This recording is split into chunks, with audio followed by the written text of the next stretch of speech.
Bonjour, bienvenue dans J'ai demandé à Fabrice, l'émission où on parle de la vie, de votre propre vie. Bonjour Rebecca. Bonjour Fabrice. Alors toi tu rassembles les questions, les demandes des gens. Alors de quoi allons-nous parler aujourd'hui ? Aujourd'hui, on va parler de méditation parce que entre ceux qui commencent les applis et puis qui n'arrivent pas à suivre plus de 3 jours et ceux qui apprennent par les livres, il y a beaucoup de conseils et finalement, on ne sait pas trop comment s'y retrouver dans tous ces conseils. Ah oui, c'est formidable. Comment faire ? Pour savoir comment faire pour méditer, il faut être un peu au clair sur qu'est-ce qu'on veut. Il faut être un peu au clair sur l'approche qu'on a. Les gens disent « je veux méditer » et puis après, ils prennent une application ou un truc au hasard. Et c'est pas vraiment aidant.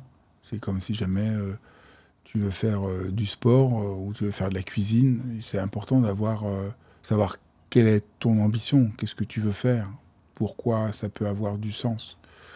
Et je crois que la méditation, pour pouvoir s'y mettre, il faut savoir qu'est-ce qu'on vise.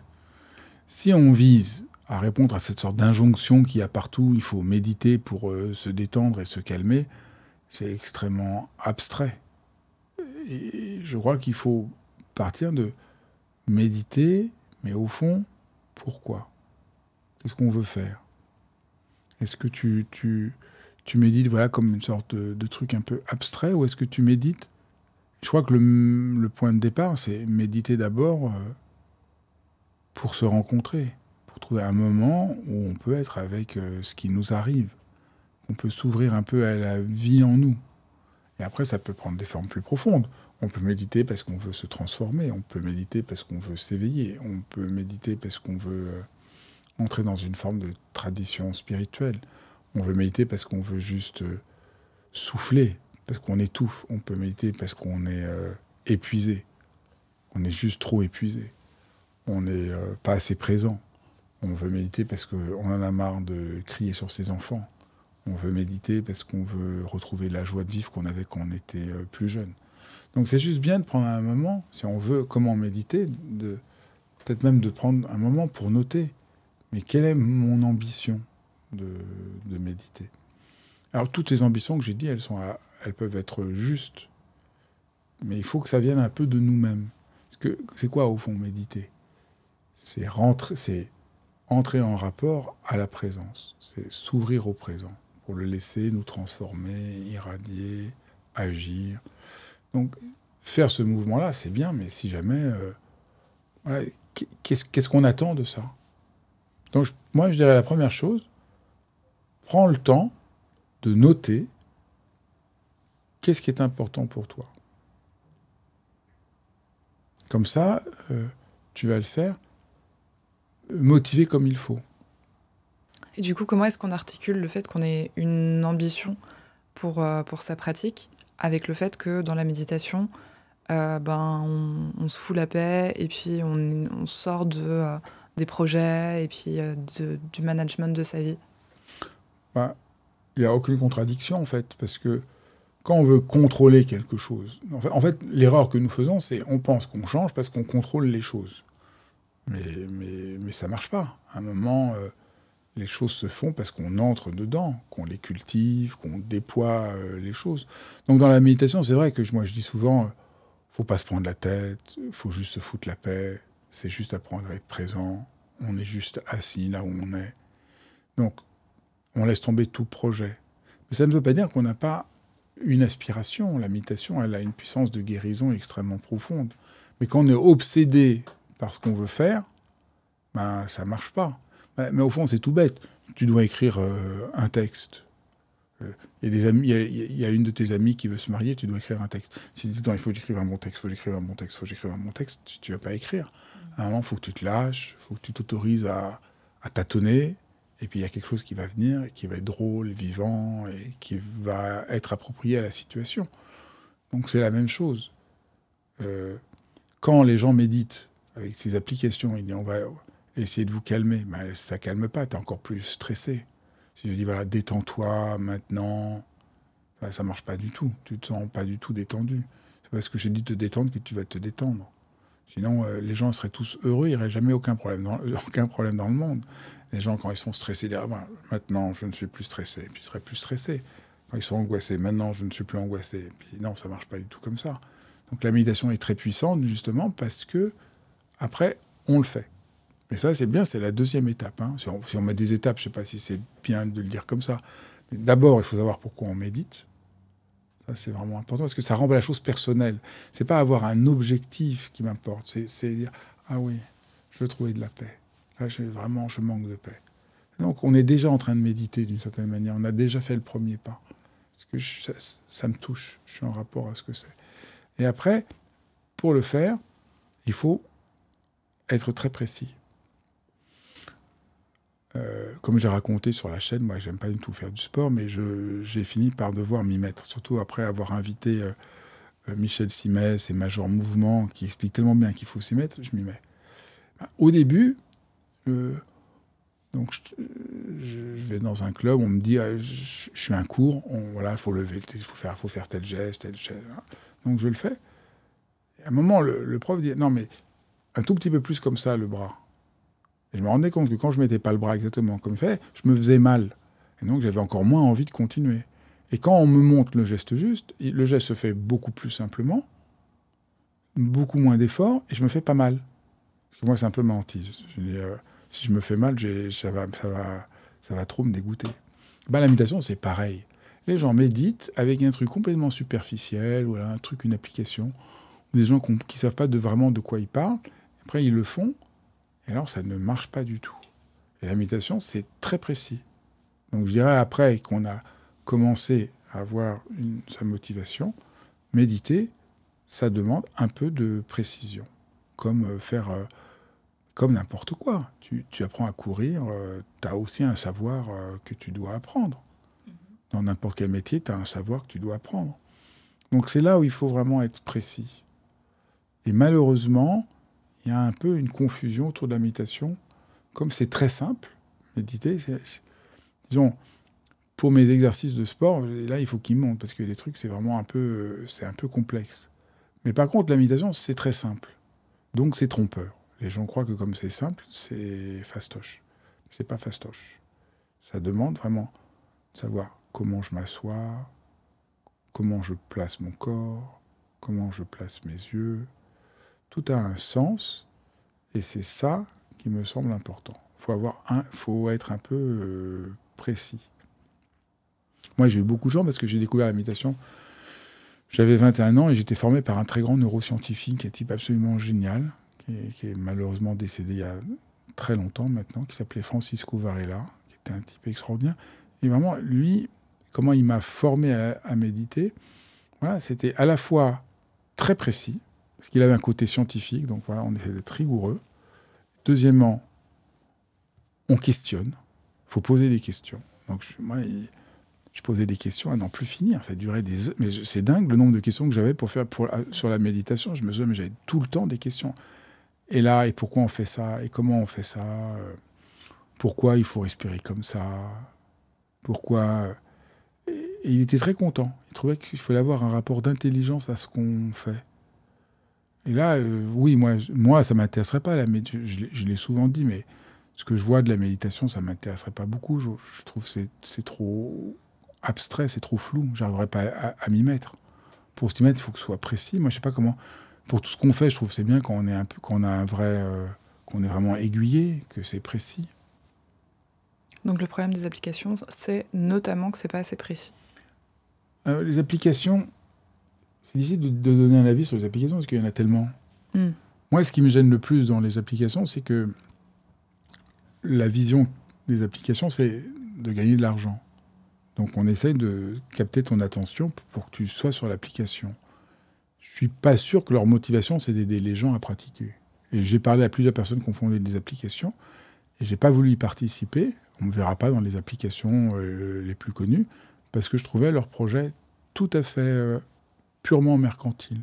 Donc ils invitent des gens qui ont des choses très, très bien à dire, des gens qui connaissent la méditation, mais ils te mettent un truc là, puis un autre truc là, puis un autre truc là. Il n'y a pas de cohérence. Alors dans la méditation, il faut savoir, il y a plein de chemins différents. C'est comme le cinéma. Le cinéma, tu as du cinéma de propagande, tu as du cinéma d'art et d'essai, tu as du cinéma de divertissement, tu as du cinéma poétique, tu as du cinéma pour les enfants. C'est le même mot, mais c'est des réalités différentes. Donc la méditation, c'est pareil. Les gens, ils appellent méditation, mais des fois, c'est pas de la méditation, c'est de la relaxation, des fois, c'est de la détente. C'est pas du tout la même chose. Voilà, c'est... Il y a une confusion parfois entre la méditation et les techniques de relaxation. Oui, c'est pas du tout la même chose. Alors, encore une fois, j'ai rien contre les techniques de relaxation. C'est quoi la différence entre les deux? Méditer, c'est pas se détendre. Méditer, c'est apprendre à être présent, à se rencontrer, à rencontrer la vie, à revenir dans la vie. Donc c'est vraiment un travail où on se ressource, et c'est un travail de guérison très profond. Tu médites parce que tu veux vraiment changer ton rapport à toi-même, ton rapport au monde et ton rapport aux autres. La détente, c'est bien, mais ça ne va pas changer parce que tu te détends que tu vas changer ton rapport profond avec le monde. Donc la méditation, là, elle est laïcisée dans nos mondes, mais elle vient quand même de la tradition bouddhiste et elle visait à emmener les êtres humains à trouver quelque chose de leur vraie nature, de les soulager. Et donc il y a une puissance de guérison très profonde. Et quand je disais au début de notre entretien, grâce à la méditation, on peut s'apaiser, qui est quand même plus profond que juste être calme. On peut s'apaiser, qu'on peut être en paix, qu'on peut changer notre relation avec notre conjoint, que ça peut transformer nos peurs. C'est très ample, parce que justement, c'est très profond. Et donc, le problème, c'est qu'il faut qu'il y ait une cohérence. Il faut qu'il y ait un chemin. En fait, la clé, c'est qu'il y ait un chemin. C'est ce que me disait tout le temps Francisco Varela. La méditation, c'est un chemin. C'est pas une technique. Au début, je ne comprenais pas. Ouais. Mais qu'est-ce qu'il y a entre technique et chemin? Mais technique, tu appliques la technique et tu as un résultat, mais c'est un peu mécanique. Le chemin, tu fais un pas. Comme tu vas un chemin, tu vas le promener en forêt. Tu fais un pas, tu tournes là, tu continues là, tu avances. Et donc, c'est ta vie entière qui est prise dans le chemin. Tu vois, tu passes une après-midi à te promener avec des amis, tu marches. Tu marches, tu parles avec les gens, tu avances. C'est toute ta vie qui est prise dans le chemin. Donc la méditation, c'est ça, c'est une manière de vivre. Des gens qui méditent, leur vie est orientée par la méditation, est teintée par la méditation. Ils le font à un moment dans la journée, mais c'est toute leur vie qui est transformée par la pratique de la méditation. Toute leur vie qui trouve cette profondeur. En quoi est-ce que la méditation, du coup, elle teinte ta vie? Parce que, comme tu as médité, tu es revenu à cette présence, tu t'es rencontré, tu as développé une autre manière de te relier au monde, avec plus d'attention, de présence, de douceur, d'accueil, de compassion. Dans la journée, tu rentres le soir, tu vois tes enfants, tu as plus de présence, d'attention, de compréhension. Tu apprends tout ça. C'est un art d'être humain, la méditation. Est-ce qu'on peut dire que la méditation, c'est une forme d'entraînement pour sa vie? Oui, c'est très bien. On peut tout à fait dire ça. La méditation, c'est une forme d'entraînement dans sa vie. Et pour le faire, il faut être guidé de manière précise. Et c'est pour ça que j'ai écrit la méditation pour les nuls, parce que là, il y a vraiment de quoi. Voilà, je vais vraiment dans le détail de ce que c'est la méditation, les différentes formes de méditation, pourquoi je crois que celle-là est adaptée, pourquoi, à mon avis, celle-là n'est plus adaptée. Par exemple, je ne vais pas revenir dessus, mais moi, je pense que nous, occidentaux, c'est pas très... À moins quelques rares individus, il ne faut pas confondre la méditation et le fait de devenir japonais, tibétain ou chinois. Donc, les gens croient qu'ils méditent parce qu'ils s'habillent en chinois ou en tibétain ou en japonais et qu'ils adoptent une coutume culturelle. Mais la méditation, ça dépasse ça. Alors après, il y a des gens qui peuvent tout à fait être heureux de s'habiller avec une robe noire, comme dans le zen, et trouver que c'est bien pour leur pratique. Mais pour la plupart d'entre nous, c'est tout à fait exotique et ça n'a aucun rapport à la méditation. C'est pas parce que c'est du japonisme, c'est pas de la méditation. Donc je pense que c'est important de faire cette distinction-là. Comme la méditation réduite à un pur outil de développement personnel me semble très pauvre. Il n'y a pas de profondeur. Les gens, ils ont médité un petit peu, ils transmettent... je pense que c'est pas... Il faut vraiment avoir une vraie expérience de la pratique pour le transmettre. Donc c'est ça qui m'avait fait faire le livre, La méditation pour les nuls. C'est ça qui m'a fait fonder Réseau. Parce que dans Réseau, les gens ils peuvent apprendre à méditer. Et pas seulement en faisant des stages, mais aussi dans Réseau, c'est vraiment une école en ligne, enfin une école, une communauté de pratiquants en ligne. Donc dans Réseau, par exemple, les gens se réunissent avec un enseignant et méditent ensemble, en Zoom, à n'importe quel moment de la journée, selon leur... on offre des groupes le matin, le midi, le soir, donc tu as un rendez-vous toutes les semaines, tous les 15 jours, et tu médites avec d'autres.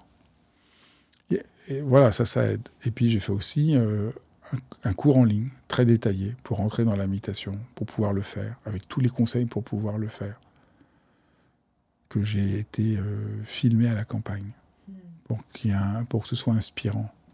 Et là, j'essaye aussi de montrer aux gens comment le faire, comment s'y mettre, quels sont... Voilà, faut qu'on soit pris par la main pour qu'on nous montre...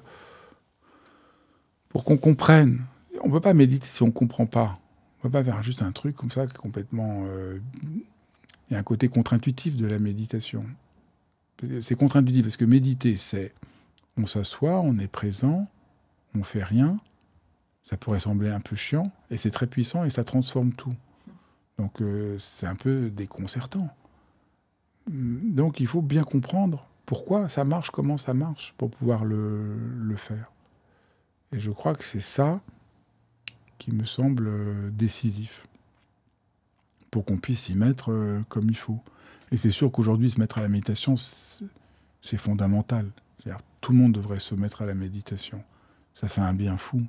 Je dis tout le monde devrait parce que je n'aurais pas dit ça il y a 20 ans, mais aujourd'hui, on souffre trop. Le monde s'assombrit, on est de plus en plus addict, manipulé par les réseaux sociaux, on a plus de mal à se poser, l'hémorragie de stress, ce qu'on appelle pas très justement stress, le burn-out, tout ça fait qu'il faut vraiment sauver notre peau. Donc la méditation, c'est fondamental. Puis après, pour certaines personnes, il peut y avoir quelque chose de plus profond. C'est vraiment ce que j'appelais trouver notre propre nature, trouver la paix, trouver l'amour, trouver la joie. Voilà, on peut aussi avoir cette ambition dans la pratique. Mais pour ça, c'est sûr qu'il faut entrer sur un vrai chemin de la pratique et pas le réduire, comme disait Francisco Varela, à une technique. Parce que sinon, c'est vraiment très étriqué. C'est très vivant, la pratique. Ça, vraiment, ça comble profondément. Cette question de comment on fait pour méditer, ça me hante. C'est vraiment quelque chose auquel si j'osais dire, presque tous les jours. D'abord parce que quand je me souviens de comment moi j'étais formé, c'était tellement extraordinaire. Donc j'ai étudié d'abord avec Francisco, qui était très clair, très précis, je voyais tout le temps. On vivait dans un autre rythme, il faut dire, à l'époque. Puis après, j'ai été étudié aux États-Unis avec des maîtres tibétains, et il y avait encore... J'étais vraiment guidé. Et j'ai pu vraiment rentrer dans la pratique jusqu'à ce qu'elle devienne vraiment naturelle, et que quand j'ai des difficultés, j'ai le savoir pour m'orienter comme il faut. Et donc, ça fait des années que je réfléchis à comment faire pour aider les gens à le faire. Et j'ai tenté plein de choses. Et c'est en restant avec cette question pendant des mois que j'ai eu l'idée de faire ce cours en ligne. J'avais essayé de réfléchir à plein de manières différentes d'aider les gens à rentrer dans la méditation. J'avais pensé faire des cours en direct, j'ai pensé à plein d'approches différentes.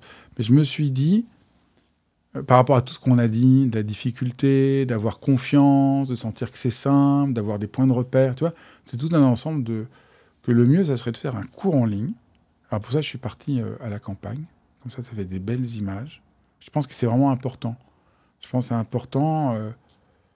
J'ai vraiment essayé d'être dans une vraie situation de méditation en enseignant. Pas parler de méditation, mais dans une situation de méditation dans un environnement propice.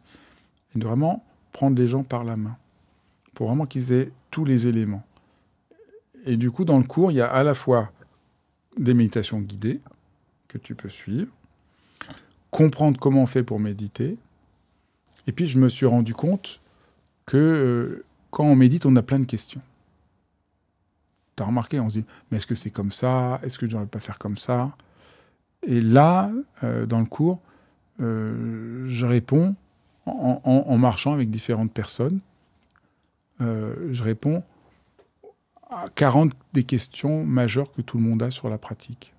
Parce que je crois que c'est ça qui fait que, à un moment, parce que la méditation, c'est pas un truc qu'on comprend intellectuellement, mais il y a un truc, ah ça y est, je comprends, tu vois. Vraiment, ah ça y est, je comprends, et ça devient naturel. Et quand j'ai fait des stages, j'avais plein de manières différentes de transmettre la méditation, et souvent je voyais, les gens n'arrivent pas à méditer parce qu'ils sont pas au bon endroit. Ils n'arrivent pas à méditer parce qu'ils font pas de la méditation. Ils ont une image de la méditation, donc ils croient qu'ils devraient se calmer, donc ils n'arrivent pas à se calmer. Ils croient qu'ils devraient être dans cet état-là. Ils croient qu'ils devraient être zen. Donc ils ne sont pas au bon endroit. Donc ils font des efforts, mais en leur disant c'est pas au bon endroit, donc ça ne marche pas du tout. Tu vois, c'est un peu comme quand j'ai fait de la philosophie. J'étudie la philosophie à la Sorbonne et j'arrivais pas très bien à comprendre. Puis un jour, par hasard, j'ai eu un autre professeur qui a complètement transformé ma vie. Il m'a montré que je me trompais. Je voulais faire de la philosophie, donc je lisais. Voilà, à la Sorbonne, on m'avait dit, vous étudiez Platon, on m'avait donné une bibliographie de 30 pages, de tous les textes de Platon. Donc j'essayais de lire. Mais après, j'avais lu, je commençais à oublier et tout. Et là, mon prof de philo m'a dit, non, non, c'est pas comme ça qu'on travaille. Il faut commencer par lire juste une page, mais vraiment bien. Et avec lui, on étudiait juste une page. J'étais déconcerté parce que ce qu'on m'avait appris, c'est qu'il fallait avoir tout lu. Mais là, d'un seul coup, en lisant une page, je commençais à rentrer dans la pensée de Platon et j'avais un chemin. Et par là, en travaillant comme ça, j'ai pu rentrer dans la philosophie. Et bien, la méditation, c'est pareil. C'est ça que je crois essentiel pour réussir à le faire. Il faut juste rentrer dedans. Et ça devient très simple. Mais quand on ne sait pas, ça a l'air un peu abstrait. Ou alors les gens qui croient aussi, qui méditent, ils arrivent un peu, bien sûr, mais ils font quelque chose qui est très restreint. Des fois, les gens me parlent de leur méditation, c'est un peu restreint. C'est-à-dire, ils font un exercice, ils sont assez contents, mais ça n'a pas beaucoup d'ampleur, ça n'a pas beaucoup de souffle. Ça ne s'ancre pas profondément dans leur vie. Et donc, c'est dommage. Donc, c'est ça. Comment méditer, c'est ça le truc. Il faut goûter.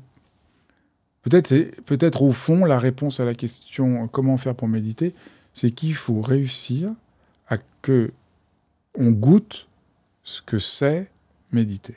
Et après, c'est plus facile de faire parce que tu as vraiment goûté. Et ça, c'est ça que j'ai voulu faire en faisant un cours où c'est pas juste des règles pour méditer, c'est que je donne le goût aux gens. Et à un moment, les gens goûtent et disent ça y est, j'ai goûté. Et après, c'est facile. Tout le reste devient facile. On peut vite se perdre en fait à juste faire des lectures sur la méditation ou écouter des vidéos sur la méditation et faire quelques exercices et se dire qu'on pratique alors que on n'a pas goûté, on n'a pas réellement goûté et qu'il faut vraiment être guidé en fait. C'est comme tu l'as très bien dit, c'est une pratique qui est simple mais très profonde et elle demande vraiment à ce qu'on soit guidé. Merci beaucoup. Merci à vous d'avoir suivi cet épisode de J'ai demandé à Fabrice. Alors, n'hésitez pas à nous faire part de toutes vos questions. On est tellement heureux de vous lire. Et puis, ça peut nous donner des nouvelles idées de ce qu'on va faire dans les prochains épisodes. On n'a pas eu tout d'idée de ce qu'on va faire, donc n'hésitez pas à poser vos questions, les thèmes que vous voulez qu'on aborde. Et puis, si vous voulez en savoir plus sur le cours que je vous propose, vous cliquez sous la description ci-dessous. Et j'espère que ça vous donnera envie de vous y mettre. On vous embrasse tous très fort. À bientôt. À bientôt. Bonne pratique.